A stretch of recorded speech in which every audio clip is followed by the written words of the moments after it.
더불어민주당의 존경하는 전혜숙 의원님 질의하시겠습니다.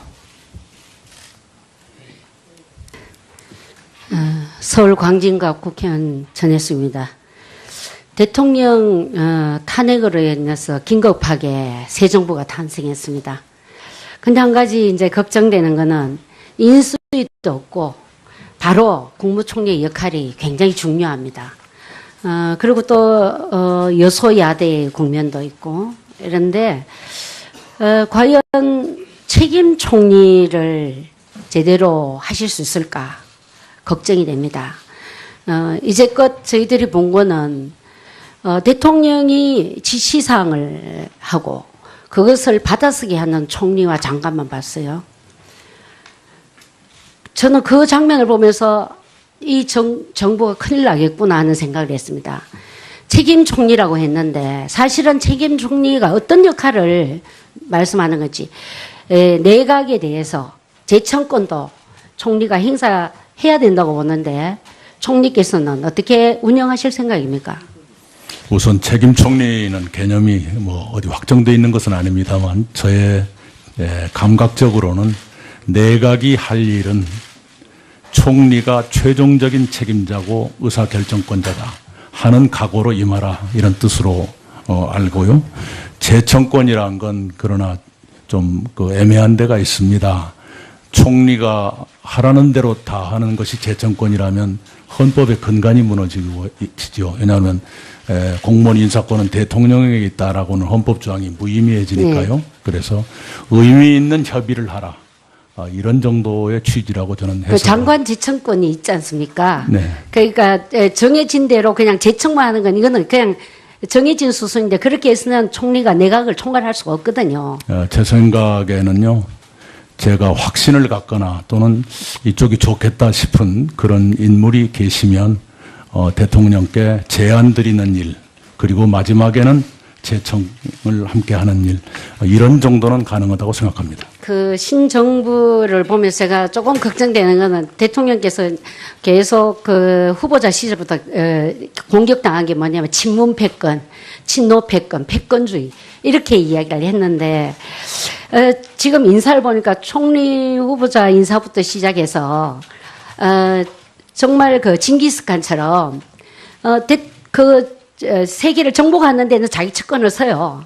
그런데 세계를 다스릴 때는 야율초제 같은 명재상을 임용했거든요. 그래서 문재인 대통령도 이번에 지지율이 올라간 국정 지지율이 올라간 게 총리 후보자를 지명하면서부터 사람들이 의외다 부터 시작해서 새로운 인물을 많이 했습니다. 근데 새로운 인물을 많이 하다 보면 이분들이 100가지 임명을 해요. 화합이 안 돼요. 그럴 때 내각이 조율이 되지 않는 부분에 대해서 국정을 통합하는 총리로서 어떤 역할을 할 수 있습니까? 네, 지금 대통령께서 하시는 일은 국정의 큰 방향을 지금 하나씩 던지고 계시고요. 거기에 내용을 채우는 일, 그 정책이 지속 가능하게 하는 일은 내각의 책무라고 생각합니다. 실제적으로 내각에 이제 이견이 생길 수가 있어요. 부처 장관들이. 이제는 부처 장관들이 목소리를 반영해줘야 되거든요. 부처 장관들이 얘기를 하고 그것을 총리가 취합을 해서 이견이 있을 때는 1박 2일 워크숍이라도 하면서 총리 잘 하시는 거 있잖아요. 막걸리 잘 드시는 거. 그렇게 하면서 1박 2일로 부처 조율을 해서 대통령께 보고하는 이 형태가 맞는 거 아니겠어요? 저는 그 형태로 운영을 해야 된다. 총리 후보자께서 과거에 그 농수산 위원장 하실 때 오히려 자기 당 의원들보다 타당 의원들한테 인정을 받아서 우수 상임위원장을 받으셨잖아요. 그런 포용의 리더십, 통합의 리더십이 이제는 책임 총리라는 이름에 걸맞다. 거기에 맞춰서 저는 하셔야 된다. 이렇게 생각합니다. 과거에 받아쓰기 총리나 받아쓰기 장관 이런 형태로 내각을 운영하시면 문재인 정부도 과거 정부의 잘못을 답습할 수밖에 없다. 이렇게 생각합니다. 네, 명심하겠습니다. 그리고 저희가 사실은 이제 아까도 새로운 일들을 많이 개발해서 혁신하고 개혁하는 거 다 좋습니다. 그러나 과거 야율 초제 같은 경우에도 새로운 일을 하나 하는 것보다는 잘못된 일을 고치는 것이 더 중요하다는 이야기를 했고, 스티브 잡스가 애플을 나중에 힘들어진 애플을 운영하고 접수했을 때 잘못된 일을 먼저 발견해서 없애는 일부터 했습니다. 새로운 일을 한 거 아니거든요. 그래서 저는 신정부가 새로운 뭔가 아젠다를 갖고 이끌기보다 현재까지 정부의 국민의 세금을 낭비하는 잘못된 일들을 찾아서 그것을 새롭게 고쳐나가는 일, 이것이 더 중요하고 버릴 일은 버려야 된다, 이렇게 생각하는데 총리께서는 어떤 생각을 갖고 계십니까? 네, 원칙적으로 동감합니다. 그리고 이번에도 이제 그 외교부 장관 여성이 나왔습니다. 사실 세계에 돌아다녀 보면 여성이 이렇게 장관이나 국회의원이 적은 나라가, 우리나라가 선진국이라고 이야기하기에는 참 부끄러워요. 총리 후보자께서는 인사제청을 하시고 할 때 여성 장관이라든가 여성의 그 청와대에 그 진입해야 될 청와대 인선에서도 어떻게 좀 여성에 대한 배려를 좀 하실 생각은 없으십니까? 예, 노력하겠습니다. 지나간 일인데 뭐 제 자랑은 아니고요. 보훈처 장관 네. 인선 때 사전 협의를 한 적이 있습니다. 감사합니다. 사실 여성들은 지금 아직도 우리나라에는 유리천장이 많이 있습니다. 여성들이 경력 단절과 이런 여러 가지 어려움들이 있는데, 이 신정부에서는 여성의 경력 단절에 대해서 상당히 많이 보완을 해주고 그분들이 새롭게 진출할 수 있는 길을 열어준다고 했습니다. 총리께서 지금 아직도 보면 우리 내각이라든가 산하기관에 남성들이 너무 많이 나가고 있습니다. 그런 부분에서 여성들이 이제는 유리천장을 뚫고 할 수 있도록 해주시기를 부탁드리겠습니다. 네, 노력하겠고요. 우리 여성들도 그 빨리빨리 역량을 키우시고 사회적 경험을 하실 기회를 많이 가지시도록, 그래서 다음에 그런 기회가 오면 여성들이 바로바로 호출될 수 있도록 저도 노력을 하겠습니다. 예, 전혜숙 의원님 수고하셨습니다. 예, 다음은 자유한국당의 존경하는 김성원 의원님 질의하시겠습니다. 예, 경기도 동두천 연천 출신의 김성원입니다. 먼저 국무총리 후보자로 지명되신 것 다시 한번 좀 축하 말씀드리고, 이낙연 후보자님께서 평소 이제 소신 있는 정치로 또 여야를 막론하고 또 인품이 훌륭하셔갖고 많은 존경받고 있는 것도 알고 있습니다. 또 제 개인적으로도 또 이낙연 후보자님께서 또 명대변인으로 활동하신 점도 이렇게 존경하고 있습니다만은, 이제 청문위원으로서 또 국민적인 시각에서 또 국민적 의혹을 해소하기 위한 차원으로서 청문회에 좀 성심성의껏 답변해 주시고, 또 소명할 거는 또 자세하게 좀 소명 한번 해 주시길 부탁드리겠습니다. 혹시 제가 그저께 보도 자료를 하나 냈습니다. 후보님의 이제 재산 신고 관련 의혹에 대해서 보도 자료를 냈는데 뭐 별 반응이 없으시더라고요. 그래가지고 보도 자료는 보셨겠지만 보셨죠? 보도 네, 자료는 보셨는데 별 반응이 없으셔가지고 거기에 대한 설명 자료도 냈습니다. 예. 근데 뭐 저는 좀 미리 좀 도와드리려고 그렇게 낸 겁니다. 좀 준비 잘 하셨길 바라고요. 자, 그 화면 한번 띄워주시죠. 화면 한번 보시고.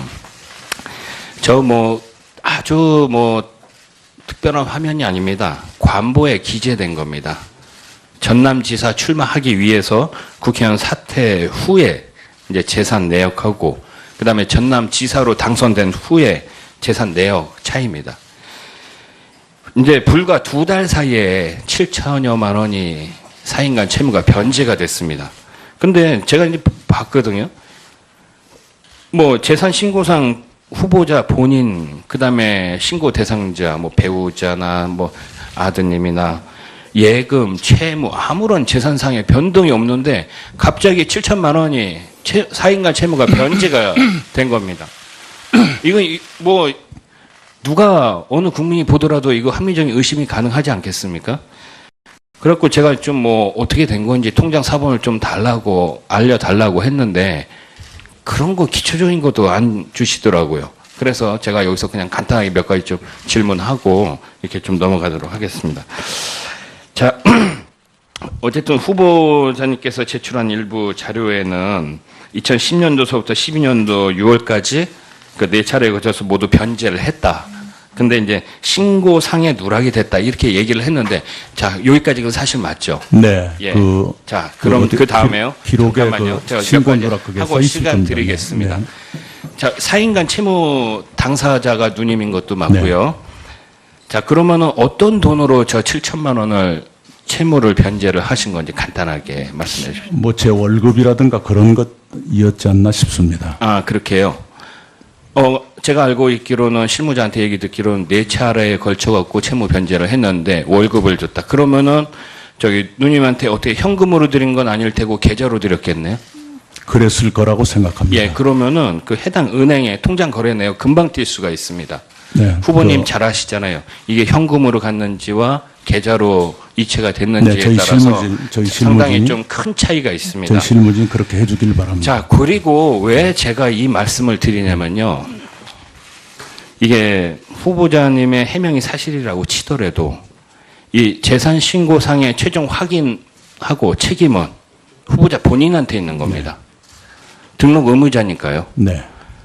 그러면은 엄격하게 따지면은 공직자윤리법 위반입니다. 인정하세요?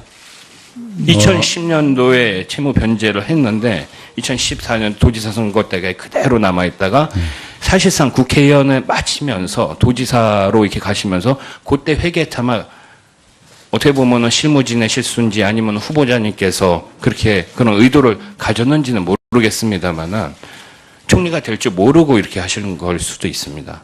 아니 자, 보십시오. 네. 이게 공직자윤리법 위반인데요. 네. 그러면 후보자님께서는 이렇게 채무 변제가 누락이 됐다는 것은 언제 하셨습니까? 채무 변제는 2012년도에 다 끝났다고 저한테 자료를 주셨는데. 예, 그 신고 시기를 놓쳐서 네. 그 2년 뒤에야 신고를 했다는 걸 이번에 알았습니다. 이번에 알으셨어요? 그런다고 해서 제가 예. 면책된다고 주장하는 것은 아닙니다. 저의 네. 책임입니다. 자, 후보자님. 그러면은 전남지사 선거 하셨을 때도 허위 신고가 된 겁니다. 재산 신고가. 재산 신고가 허위로 된 거죠. 한번 확인해 보겠습니다. 재산 신고가 허위로 되면요. 허위 사실 유포로 인한 공직선거법 위반입니다. 네, 확인해 보겠습니다. 예. 그거 한번 꼭 확인을 좀 한번 네. 하시고 오후에 답변을 좀 네. 주시기 부탁드리겠습니다. 자, 그 다음에 이제 화면 두 번째 한번 보시죠. 이게 시간이 없는데 이게 전남 도지사 선거 하셨을 때 정치자금 수입 내역 관련입니다. 이렇게 화면 보시면요. 전남 도지사 선거 하실 때 자산 수입이 8,600만 원 정도 이렇게 했다는데 그 중에서도 한 펀딩 얼마 정도 하셨습니까? 이게 실무자가 얘기했을 때는 어쩔 때는 3억이라고 하고 어쩔 때는 아니 좀 총액을 기억을 못 하겠습니다. 네, 저거는 이제 나온 거니까요. 확인해서 근데 말씀드리겠습니다. 펀딩 한 3, 4억 정도 합니다. 그러면 후보 자산이 한 5억 6천 정도 되는 건데 그 저기 신고할 때요. 선거할 때 그러면은 저 후보 선거를 하기 위한 저 자금은 어떻게 마련을 하신 건지 그것도 좀 명확하지가 않습니다. 차용을 하신 건지 대출을 받으신 건지 아니면은 대출을 받으셨으면 어느 은행에서 받으셨는지 차용을 하셨으면 누구한테 얼마를 차용했는지 그걸 알아야지 되지 않습니까? 물론 회계상에서는 이게 다 털어버릴 수가 있고 남는 거는 정당 국고 보조금으로 귀속이 될 수가 있습니다만은 저거는 꼭 굳이 제가 아니라 누가 보더라도 합리적인 의심이 가능한데 자꾸 답변을 미룹니다. 그러면은 이거 왜 안 주지? 잔 주지? 이렇게 되거든요. 이 부분에 대해서는 제가 오전에 이렇게 좀 어떤 의혹 제기 수준에서 이렇게 가는데 이 부분은 빨리 좀 답변을 주셔가지고 제가 오후에 시간 되면은 또 서명할 기회를 또 드리도록 그렇게 하겠습니다. 자, 아이고 오후에 다시 또 질문하도록 하겠습니다. 예, 김성원 의원님 수고하셨습니다. 그리고 그 뒤에 계신 실무자들 좀 의원도 질의사항을 좀 면밀히 좀 파악해갖고 오후에 그 본 질의에 앞서갖고 설명할 것은 좀 충분히 좀 설명해갖고 좀 질의가 효율적으로 진행될 수 있도록 협조해 주시면 부탁드립니다. 현재 서울을 포함한 중부지방은 맑아짐과 동시에 기온이 쑥쑥 올라 더워지고 있는데요. 남부지방은 아직도 구름이 머물러 선선하고 일부 지역에는 비도 내리고 있습니다.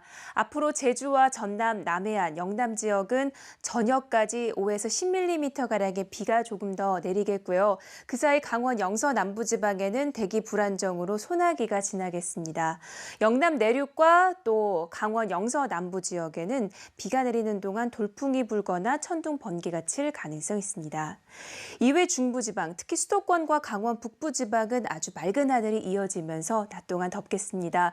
서울은 최고 28도, 춘천은 29도까지 오릅니다. 반면 남부지방은 대구와 전주 기온 모두 25도에 머물겠습니다. 또 지금 비로 인해 곳곳에 안개 낀 곳이 있는데요. 미세먼지 농도는 전국이 보통 수준 되겠습니다. 안심하시기 바랍니다. 내일은 강원 영동과 경북 북부에 비가 조금 내리겠고 이후 맑은 하늘이 이어지면서 다가올 주말에는 또다시 30도 안팎의 더위가 찾아오겠습니다. 날씨 전해드렸습니다. 감각적으로는 내각이 할 일은 총리가 최종적인 책임자고 의사결정권자다 하는 각오로 임하라 이런 뜻으로 알고요.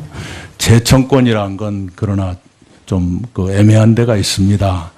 총리가 하라는 대로 다 하는 것이 재청권이라면 헌법의 근간이 무너지죠. 왜냐하면 공무원 인사권은 대통령에게 있다라고는 헌법 조항이 무의미해지니까요. 네. 그래서 의미 있는 협의를 하라.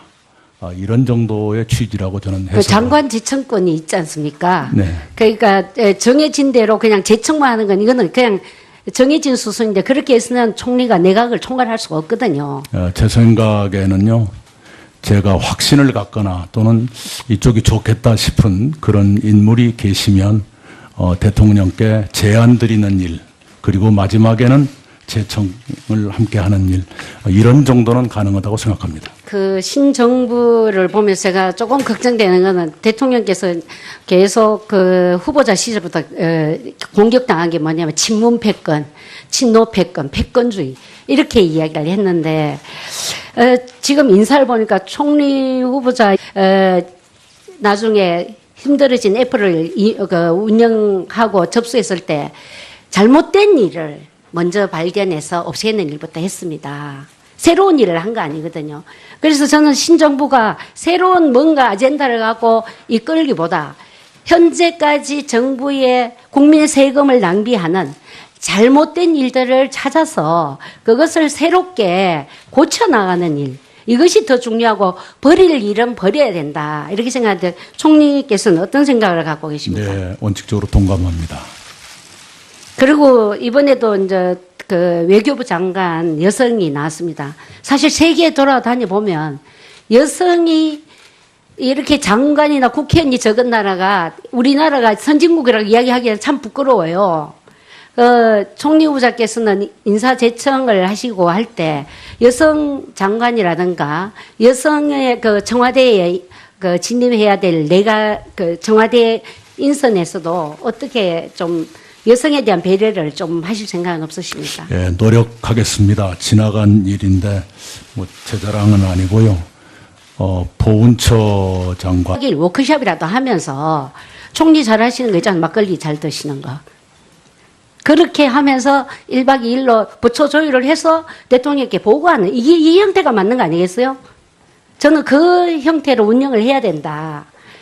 총리 후보자께서 과거에 그 농수산 그 위원장 하실 때 오히려 자기 당 의원들보다 타당 의원들한테 인정을 받아서 우수 상임위원장을 받으셨잖아요. 그런 포용의 리더십, 통합의 리더십이 이제는 책임 총리라는 이름에 걸맞다. 거기에 맞춰서 저는 하셔야 된다. 이렇게 생각합니다. 과거에 받아쓰기 총리나 받아쓰기 장관 이런 형태로 내각을 운영하시면 문재인 정부도 과거 정부의 잘못을 답습할 수밖에 없다. 이렇게 생각합니다. 네, 명심하겠습니다. 그리고 저희가 그 사실은 이제 새로운 아까도 뭐 새로운 일들을 많이 개발해서 혁신하고 개혁하는 거 다 좋습니다. 그러나 과거 야율 초제 같은 경우에도 새로운 일을 하나 하는 것보다는 잘못된 일을 고치는 것이 더 중요하다는 이야기를 했고 스티브 잡스가 애플을 인사부터 시작해서 정말 그 징기스칸처럼 세계를 정복하는 데는 자기 측근을 서요. 그런데 세계를 다스릴 때는 예율초제 같은 명재상을 임용했거든요.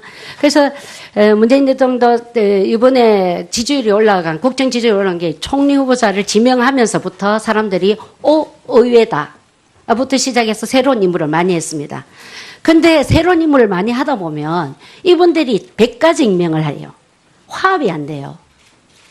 그럴 때 내각이 조율이 되지 않는 부분에 대해서 국정을 통합하는 총리로서 어떤 역할을 할 수 있습니까? 예, 지금 대통령께서 하시는 일은 국정의 큰 방향을 지금 하나씩 던지고 계시고요. 거기에 내용을 채우는 일, 그 정책이 지속 가능하게 하는 일은 내각의 책무라고 생각합니다. 실제적으로 내각에 이제 이견이 생길 수가 있어요. 부처 장관들이. 이제는 부처 장관들이 목소리를 반영해줘야 되거든요. 부처 장관들이 얘기를 하고 그것을 총리가 취합을 해서 이견이 있을 때는 일반 더불어민주당의 존경하는 전혜숙 의원님 질의하시겠습니다. 서울 광진갑 국회의원 전혜숙입니다. 대통령 탄핵으로 인해서 긴급하게 새 정부가 탄생했습니다. 근데 한 가지 이제 걱정되는 거는 인수위도 없고 바로 국무총리의 역할이 굉장히 중요합니다. 그리고 또 여소야대의 국면도 있고 이런데 과연 책임 총리를 제대로 하실 수 있을까 걱정이 됩니다. 이제껏 저희들이 본 거는 대통령이 지시사항을 하고 그것을 받아쓰게 하는 총리와 장관만 봤어요. 저는 그 장면을 보면서 이 정부가 큰일 나겠구나 하는 생각을 했습니다. 책임 총리라고 했는데 사실은 책임 총리가 어떤 역할을 말씀하는 건지 내각에 대해서 재청권도 총리가 행사해야 된다고 보는데 총리께서는 어떻게 운영하실 생각입니까? 우선 책임 총리는 개념이 어디 확정되어 있는 것은 아닙니다만 저의